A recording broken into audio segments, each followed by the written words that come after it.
자, 우선 이제 공공재 한번 보겠습니다. 작년에 출제가 되었던 용어인데, 자, 우리가 정부나 지방자치단체가 여러 사람의 우리는 공동 소비를 위해서 생산된 재화와 서비스를 우리가 공공재입니다. 자, 그런데 이 공공재는 뭐 다 공공재가 아니에요. 자, 여러분이 거기 우리 이런 표가 하나 있거든요. 이제 표가 하나 있는데, 이 경합성이 있다. 예? 있고, 또 배제한다는 얘기죠. 배제성이 있으면은 경합성도 있고 배제성도 있는 상품을 우리 뭐라고 하냐면 사적 재화. 여러분이 의류라든지 신발이라든지 뭐 책이라든지 뭐 빵이라든지 라면 뭐 이런 많죠. 사적 재화. 사적 재화인데, 자, 주의해야 될 것은 우리 배우는 거는 경합성도 없고 뭐도 없다? 배제성도 없다. 이것을 경합성도 없고 배제성도 없는 것을 우리 뭐라고 하죠? 공공재라고 해요. 공공재.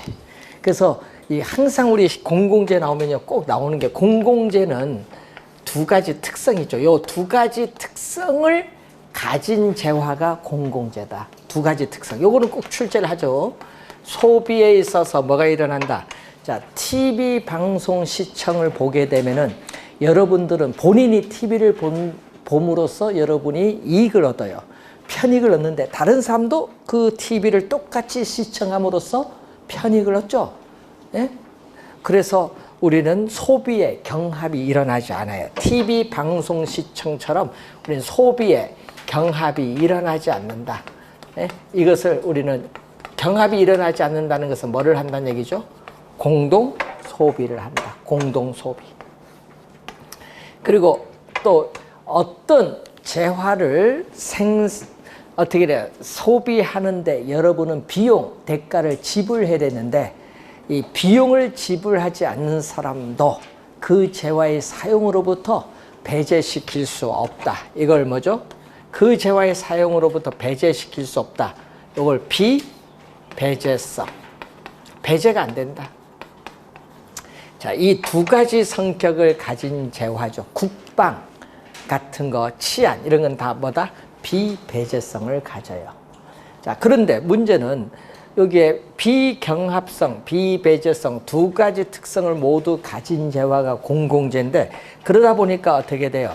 우리는 공공재를 소비하는 데 있어서 이 대가, 비용을 지불하지 않는 사람도 그 재화의 사용으로부터 배제시킬 수 없다 보니까 공짜로 이용하는 사람이 나타나. 그러다 보니까 어떤 형생? 우리는 무임, 승차자, 대가를 지불하지 않고 무임, 공짜로 이용하고자 하는 사람들의 무임, 승차자 문제가 발생을 해요. 무임, 승차자 문제가 발생을 한다.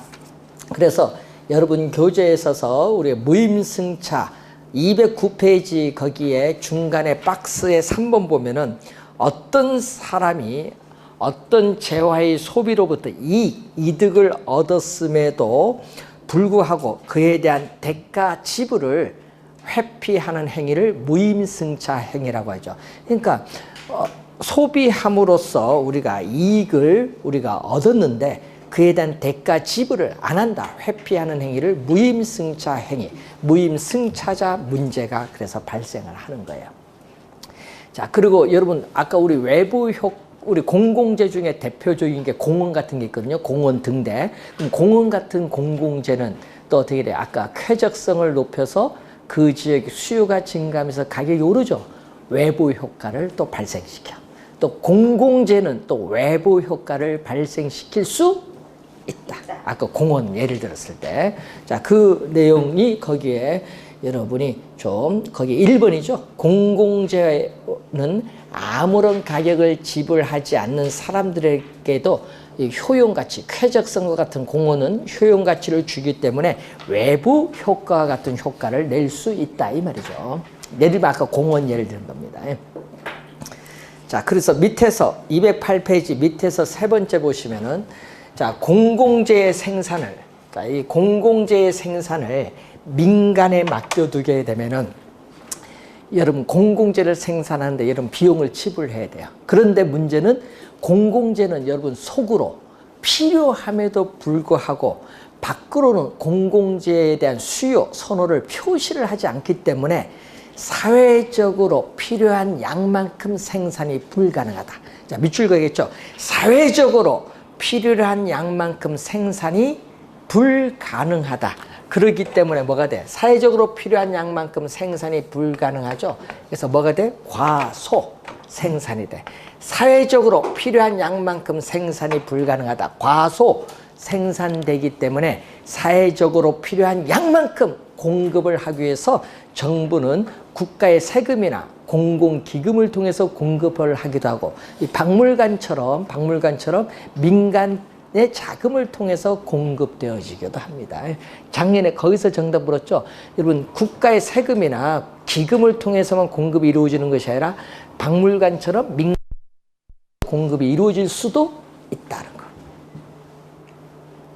자, 우선 기본적인 내용을 확인을 해본 거고요. 자, 209페이지에 지역지구제가 나오죠. 자, 용도 지역지구제는 토지 이용 규제의 대표적인 우리가 수단입니다. 그래서 토지 이용 규제라는 것은 어떤 목적이 있겠죠.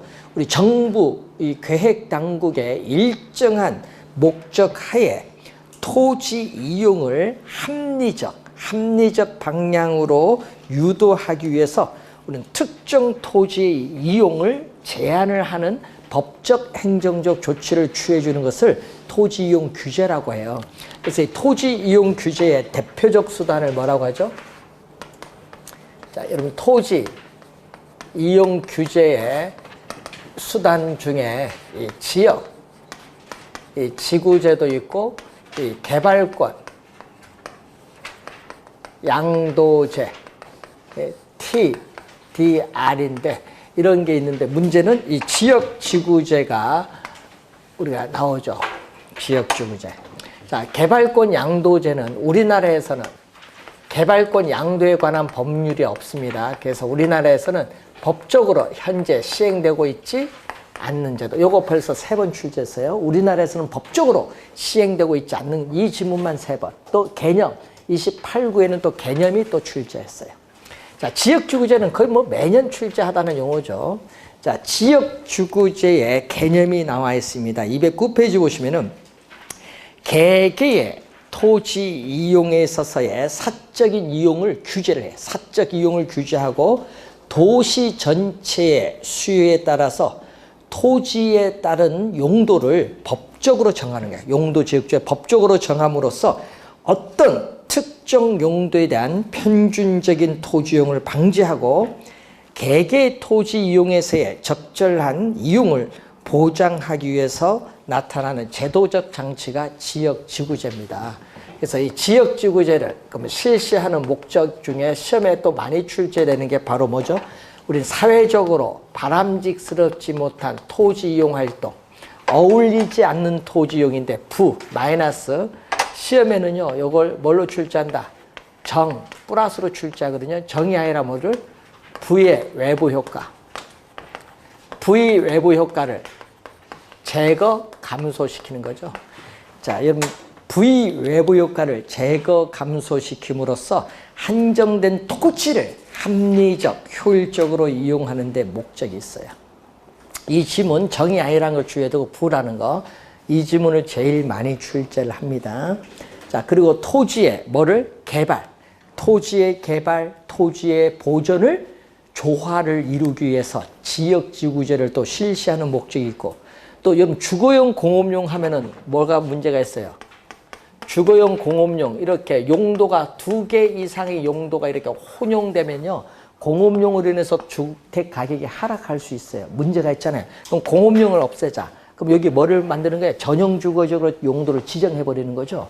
이렇게 2개 어울리지 않습니다. 이렇게 어울리지 않는 토지용을 규제를 함으로써 사회적으로 자원을 보다 효율적으로 배분하기 위해서 지역지구제를 또 실시하는 목적이 있어요.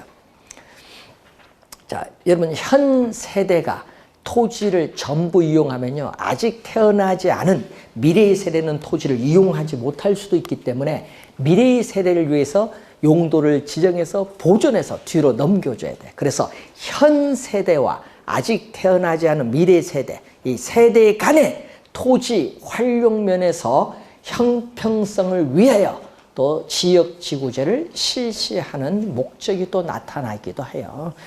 목적은 이렇게 여러 가지 측면의 목적이 210페이지의 중간에 나와 있습니다. 자, 그런데 여러분이 우리 지역지구제는요, 공법에서 국토의 계획 및 이용에 관한 법률의 용도지역, 용도지구, 용도구 여기서 출제를 하거든요. 공법 지문이. 그리고 이 지역지구제는요, 우리는 사적시장, 우리 공공시장과 사적시장으로 크게 두 개 나눌 때 이 민간의 사적시장에서 외부 효과의 문제를 효율적으로 해결하지 못하는 경우에 이 지역지구제가 정부에서 채택되는 부동산 규제 정책의 하나의 방법으로 사용된다. 그 지문도 한번 2번 정도 우리가 출제를 한 내용이 되겠습니다. 자, 그리고 여러분 교재에 거기 효과 보시면 210페이지, 211페이지 단기적 효과, 장기적 효과 이런 것은 우리가 출제를 하지 우리가 않습니다.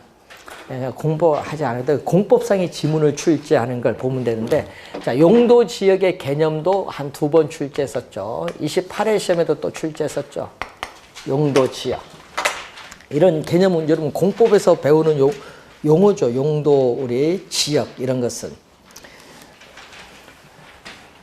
자, 한정된 토지를 효율적으로 이용하기 위해서 특히 공공복리 증진을 위해서 효율적으로 이용하는 건데, 자, 용도지역은요, 서로 중복되면 안 돼. 여러분, 용도지역은 도시지역, 관리지역, 농림지역, 자연환경보존지역 4가지로 나누거든요. 전 국토를 토지 실태와 특성에 따라 4가지 용도로 나누는데, 용도지역은 중복하면 안 돼. 서로 중복되지 아니하게 도시관리계획으로 결정하는 지역이죠. 그럼 예를 들어서 도시지역 어떻게 돼요? 도시지역 내 자연환경보존지역 이렇게 하면 틀려요. 중복되면 안 돼요.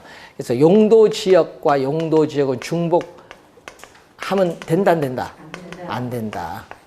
그런데 용도지구와 용도지구는 중복이 가능해요. 자, 여러분 고도지구와 보호지구 아니면은 우리가 보호지구, 경관지구, 중복 지정이 뭐하다? 가능해요.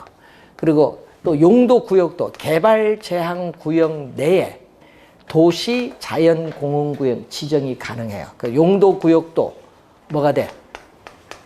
용도구역도 중복이 뭐하다? 가능하다.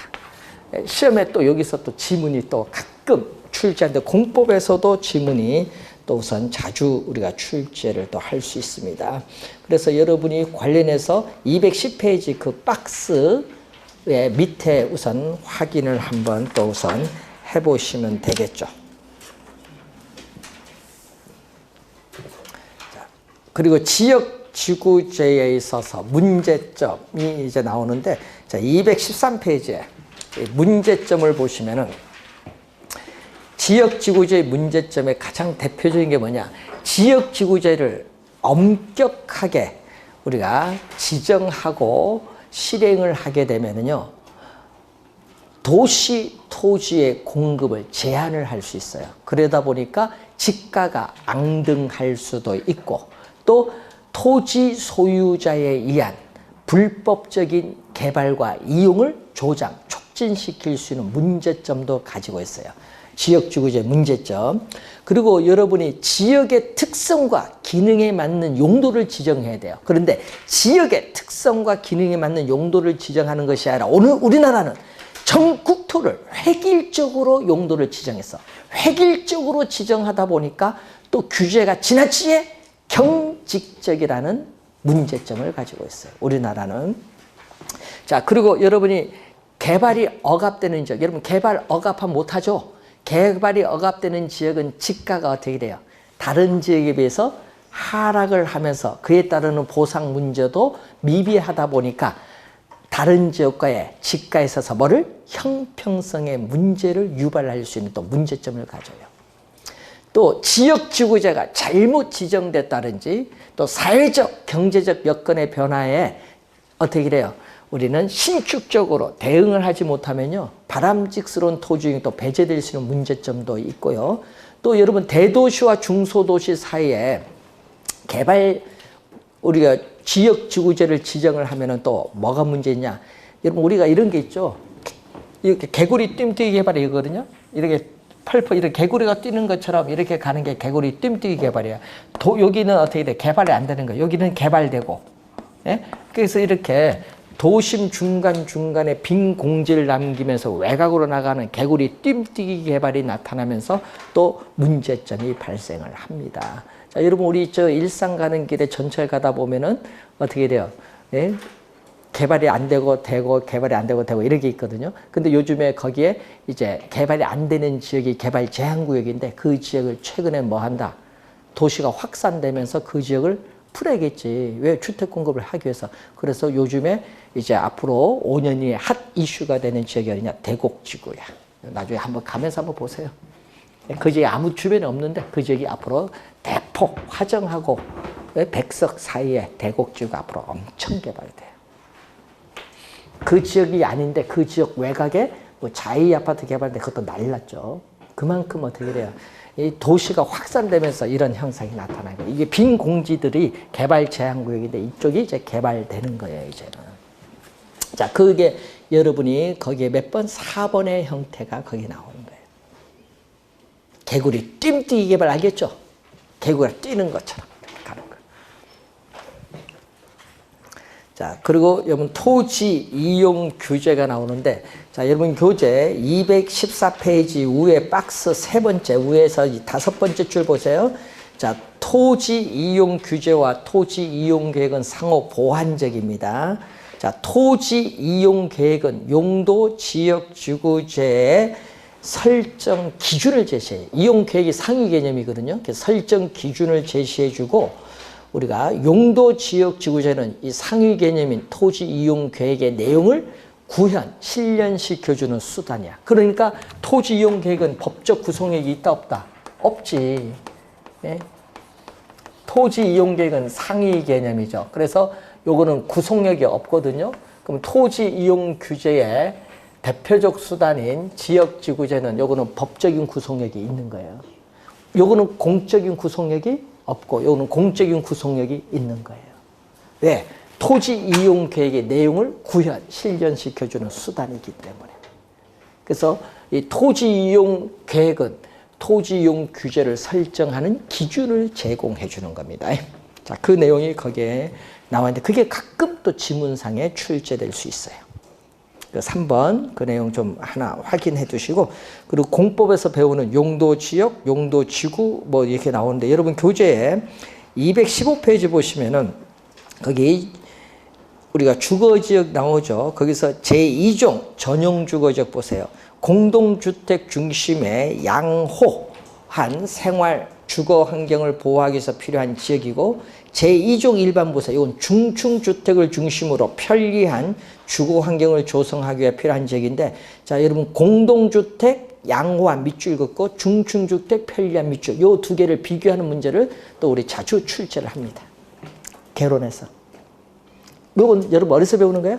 공법에서 배우는 지문을 출제하는 겁니다.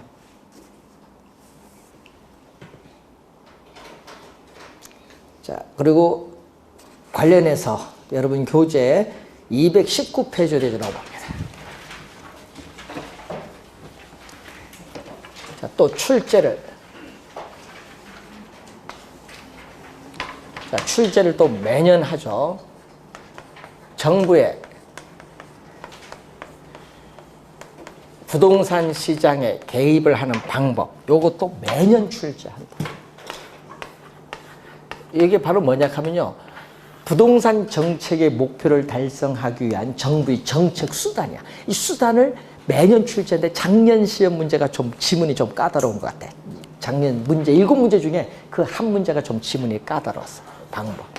자, 그 방법을 보면요, 우선 대표적으로 정부가 부동산 시장에 직접 개입을 합니다. 직접 개입을 해서 수요자와 공급자의 역할을 적극적으로 수행하는 게 직접 개입입니다. 그리고 간접은 뭐죠? 간접은 시장, 기구의 골격, 틀을 유지해요. 그래서 또 시장의 기능을 통해서 정책 효과를 달성하고자 하는 게 간접 개입. 요 시험 문제는요, 직접 개입에 속하는 정책, 간접 개입에 속하는 정책을 잘 봐두셔야 돼요. 자, 정부가 부동산 시장에 직접 개입을 해서 개발하는 게 뭐죠? 공영개발인데, 여러분 공영개발은 개발 대상 지역의 토지를 전면 매수, 수용을 해서 보상을 해서 개발이 이루어져요. 자, 공영개발, 또 토지 뭐다? 수용, 이런 건 직접 개입이에요. 또 여러분 공공임대 보유제라는 게 있거든요. 여러분 공공임대 보유제는요, 조성된 택지를 분양을 하지 않고 임대하는 제도예요. 분양하지 않고 임대하는 제도. 또 도시개발법에 의한 또 무슨 사업? 뭐 도시개발사업이라든지, 또 시험에 요즘 계속 출제 3년 연속 나오는 용어 중에 하나가 뭐가 나온다? 토지 비축제도. 여러분이 직접 개입은 작년, 재작년, 28구에 2번 출제했고, 작년은 개념을 출제했어. 토지 비축 제도를 다른 말로 토지 은행 제도. 자, 최근에 요걸 좀 많이 출제하고 있다. 간접 개입은 뭐를 하는 거죠? 자, 여러분 취득세, 보유세인 재산세, 종합부동산세, 양도소득세 같은 세금을 부과한다든지, 임대료에 대한 보조금을 지급을 한다든지, 또 뭐를 우리는 개발이익 환수에 관한 법률에 의한 개발부담금을 부과한다든지, 농지법에 의한 농지보전 부담금을 부과한다. 부담금 부과, 여러분 주의해야 할 거는 부담금 부과는 직접 개입이 아니라 무슨 개입? 간접 개입. 요거 직접 개입으로 출제를 진짜 많이 합니다. 부담금 부과는 직접 개입이 아니라 간접 개입. 또 행정상 지원을 해줄 수 있어요. 여러분 토지에 대한 정보를 창출해서 제공을 해줄 수 있거든요. 토지 정보 체제를 시스템 구축해서 제공을 해줘요. 그리고 또 뭐를 해줄 수 있다? 금융상 또 지원을 또 해줄 수 있어요. 여러분 금융기관을 통해서 간접적으로 정부가 금융상 지원해 준데 뭐가 있다? 여러분 LTV를 부동산 가격에 대한 대출금이 차지하는 비율, 요즘 뉴스 많이 나오죠. 담보인정 비율. 또 하나가 DTI, 총부채 상환 비율이죠. 소득 대비 총부채 상환 비율은 소득 대비 부채의 비율을 얘기하죠. 자, 이런 것은 금융상 지원을 해주는 것은 간접 개입이 된다는 그러한 내용이 되겠습니다. 자, 요런 게 가끔 또 지문상에 막 툭툭 튀어나옵니다. 자, 그래서 우선 염두에 좀 두시면서, 자, 여러분 교재 220페이지에 그 공영개발 나오죠. 정부가 아까 얘기했듯이 부동산 시장에 직접 개입해서 개발하는데, 이 개발 대상 지역을 뭐 한다? 전면 토지를 매수해서 이 개발한 이후에 이것을 어떻게 돼? 민간에 이 분양, 매각 분양하는 방식의 개발이 택지 공영 개발이라고 많이 하죠. 자, 장점은 뭐가 있어요? 장점은 개발 대상 지역에 어떻게 돼요? 저렴하게 토지를 수용해서 조성된 택지를 비싼 가격으로 매각하기 때문에 개발 대상 지역 내의 개발 이익 환수가 가능하다는 장점이 있어요. 또 계획적인 토지 이용이 가능한, 주거용, 상업용, 우리 공업용, 공공용으로 이렇게 나누잖아요. 이미 구획을 하기 때문에 계획적인 토지 이용이 가능해서 효율적인 토지 이용을 할 수 있는 장점이 있고, 또 개발 대상 지역 내에 대량의 택지 공급이 가능하다. 이런 것도 우리가 장점이죠. 뭐. 단점은 대표적으로 뭘까?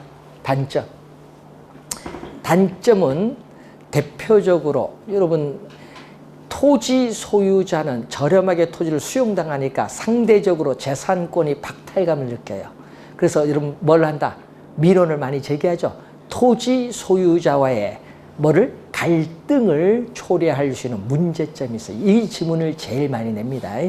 그리고 또 사업 시행자이죠. 사업 시행자가 초기에 보상을 한꺼번에 해줘야 되니까 사업비 부담이 크다. 그러기 위해서 정부가 재정 지출을 효율적으로 관리하기 어려운 단점이 있어요. 그리고 또 단점은 뭐냐? 통화량, 돈을 한꺼번에 지불하니까, 보상비를 한꺼번에 지출하니까 통화량, 돈이 많이 풀려요. 통화량이 팽창되면서 또 물가 상승 우려가 있고요. 또 대토하죠. 또 여러분 토지 수용당한 사람 또 옆에 가서 땅을 사야 되잖아요. 이 대토로 인해서 인근 주변 지역의 뭐를 토지 가격을 또 상승시킬 우려가 있다는 문제점을 또 가지고 있어요. 자, 그 공영 개발에 대한 그러한 내용이 우선 거기에 나와 있다. 자, 그리고 그 관련해서 221페이지 보시면은 222페이지 보시면 토지 공개념이 이제 나오고 있습니다. 토지 공개념. 자, 토지 공개념을 보면은 요즘에 주택 공개념 얘기도 막 나오다 보니까 토지 공개념은 토지 특성 중 뭐에 의해서?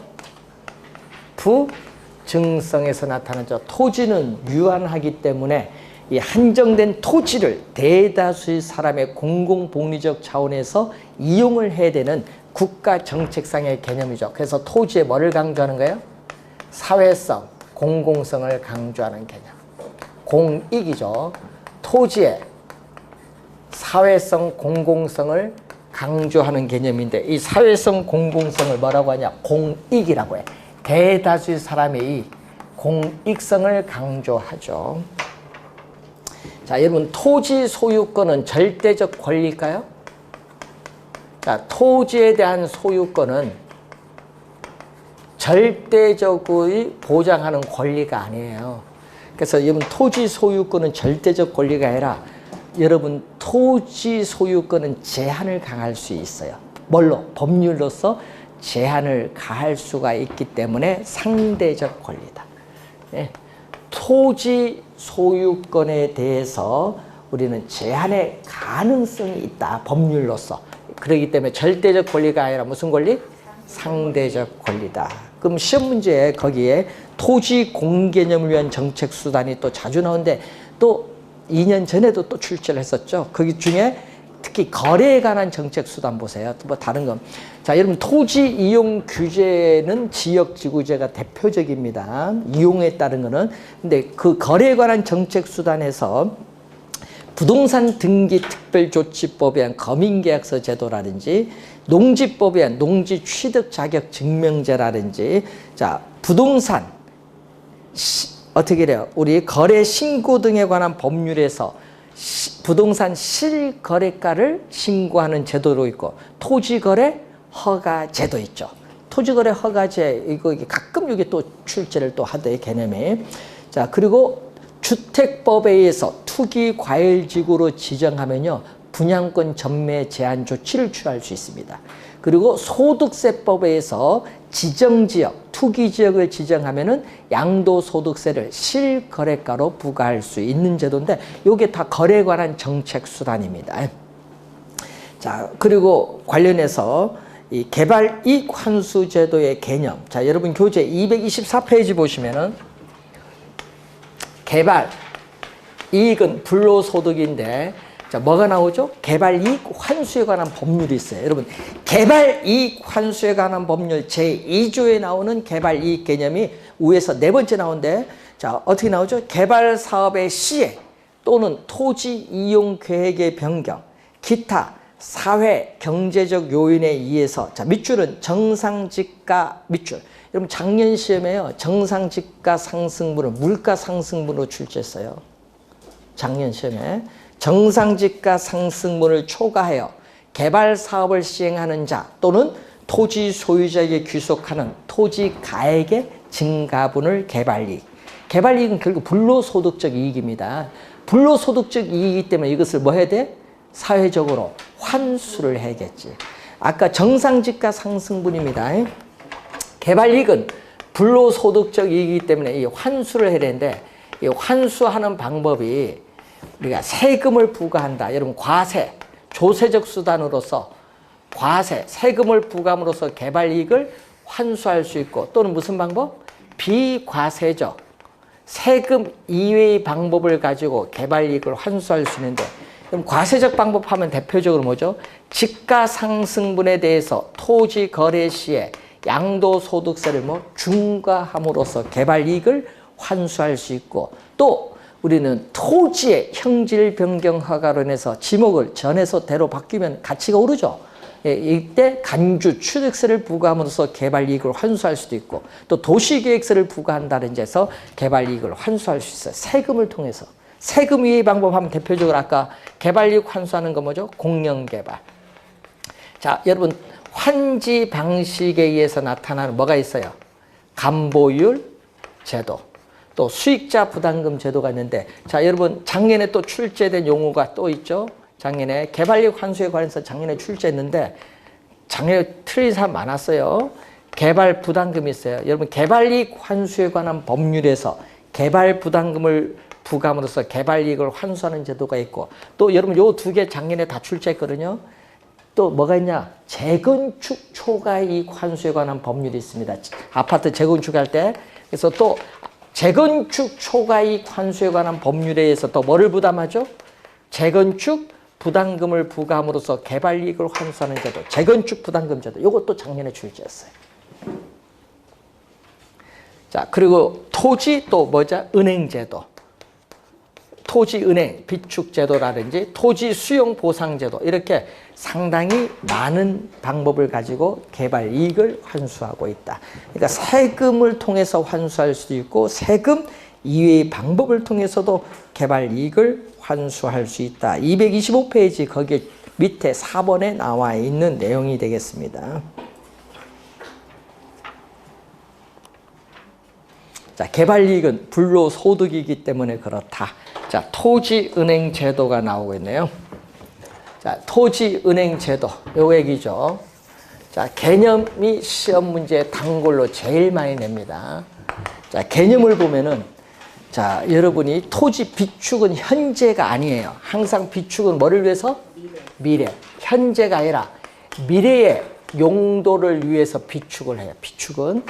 그래서 어떻게 돼? 대량의 토지를 미개발된 대량의 토지를 저렴한 가격으로 매입을 해요. 비축을 합니다.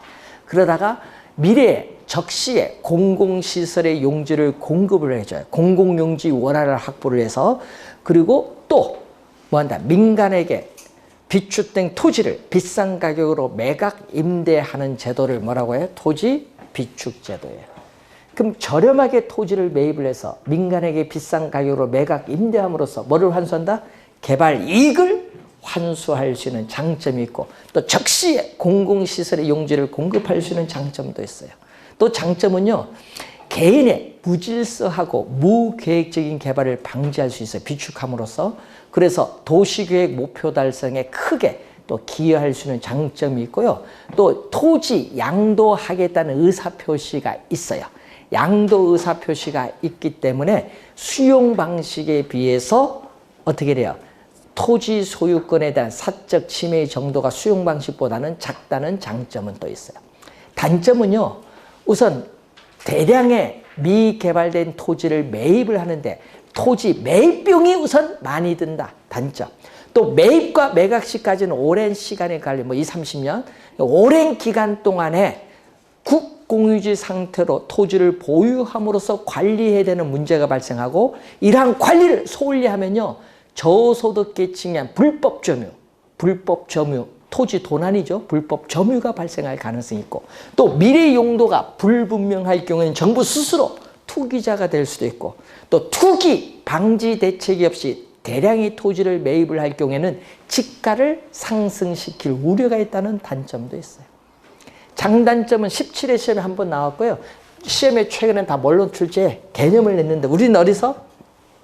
LH가 누구죠? 한국토지주택공사인데 2009년 여러분 2009년 2월 임시국회에서 이 법을 통과시켜요. 뭐를 통과시키냐 하면요. 공공토지의 비축에 관한 법률. 공공토지의 비축에 관한 법률을 통과시키면서 우리나라도 토지를 비축하는데 LH에서 토지 비축, 이 토지의 비축 업무를 법적으로 부여받아 현재 수행하고 있어요. LH에서. 그것은 또 우리가 3년 전에 또 정답으로 출제했어요. 어디서? 지방자치단체가 아닌 어디서? LH에서. 그래서 두 가지 목적에 비축하거든요. 토지 시장의 안정을 위한, 뭐를 위해서? 수요 공급 조절용으로 비축하는 경우 있고요. 또 공공, 우리 뭐 산업단지도 조성을 해야 될 거 아니에요. 공공개발용으로 우리는 비축을 또 하는 목적이 있어요. 우린 어디서? LH에서. 그래서 공공토지 비축을 위한 심의위원회가 LH 안에 있고 위원장은 국토교통부 장관입니다. 자, 그 내용 우선 확인을 한번 또 해보시면 되겠고요. 하여튼 최근에 시험은 뭐가 많이 나온다? 개념. 작년에도 개념이 많이 출제하고 있다. 장단점은 딱 한 번 냈어요. 17회 시험. 다 뭐가 출제한다? 개념을 출제합니다. 자, 그리고 여러분 교재 227페이지에 그린벨트라고 하는 개발제한구역인데, 여러분 개발제한구역 목적이 또 자주 나오죠. 개발제한구역 그린벨트를 설정하는 목적은요, 도시의 무질서한 확산을 방지하고 도시 주변의 자연환경을 보존하여 도시민의 건전한 생활 환경을 확보하기 위해서 어떻게 돼요? 개발제한구역을 지정하는 목적이 있는데, 이 지문이 또 작년에 또 출제했죠. 긍정적 효과, 부정적 효과도 잘 내요. 자, 거기 보면은 긍정적 효과, 부정적 효과에서 거기에 긍정적 효과 보세요. 도시의 무질서한 팽창을 억제하고 또 도시의 수평적 확장을 억제를 해서 대도시 주변의 경작지라든지 녹지 훼손을 방지합니다. 그래서 도시 주변의 환경을 보존함으로써 도시민의 건전한 생활 환경을 보장해 주는 거죠. 자, 그리고 여러분 대도시와 중소도시 사이의 개발제한구역 지정에서 개발이 안 되면요, 도시가 서로 연결되는 현상을 연담화라고 해. 도시와 도시가 서로 연결되는 현상을 연담한데, 연담한 현상을 뭐 한다? 방지해요. 방지함으로써 우리는 또 긍정적 효과가 있다. 자, 그리고 개발 제한구역을 지정하면요, 개발이 안 되기 때문에 개발 가능한 토지가 감소해요. 그럼 도시 안에 있는 토지를 건물이 고층화되죠. 고밀도, 높은 밀도로 이용함으로써 토지 이용의 효율성을 높여주었다는 긍정적 효과도 있는데, 그럼 반대로 부정적 효과는요, 개발 가능 토지가 감소함으로써 뭐가? 도시 토지 가격이 오르죠. 그러면 또 주택 가격도 상승하는 또 문제점이 또 나타납니다.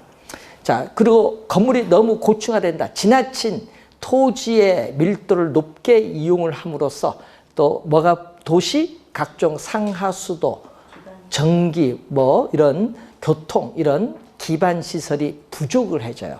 부족해지는 문제가 발생하면서 우리 혼잡 비용이 증대되는 문제점이 나타나요. 여러분 분당 같은 경우에는요, 30만 인구를 목적으로 조성했는데 뭐 40만 넘어가면 이제 문제가 생기기 시작해요. 여러 가지 문제. 예? 그래서 우리가 너무 밀도를 높게 이용함으로써 혼잡 비용이 더 증대된다. 각종 기반 시설이 부족해집니다. 뭐 도로도 넓혀야 되지, 상하수도도 확충해야지, 뭐 전기도 확충해야지, 뭐 여러 가지 문제점이 발생합니다. 자, 우선 개발제한구역 지정 목적 작년에 또 출제를 했습니다. 긍정적 효과, 부정적 효과도 한 번씩 출제를 했었습니다. 한번 가벼운 마음으로 보시고요. 우리 다음 시간에는 229페이지 임대주택 정책에 대해서부터 살펴보도록 하겠습니다. 수고 많으셨습니다.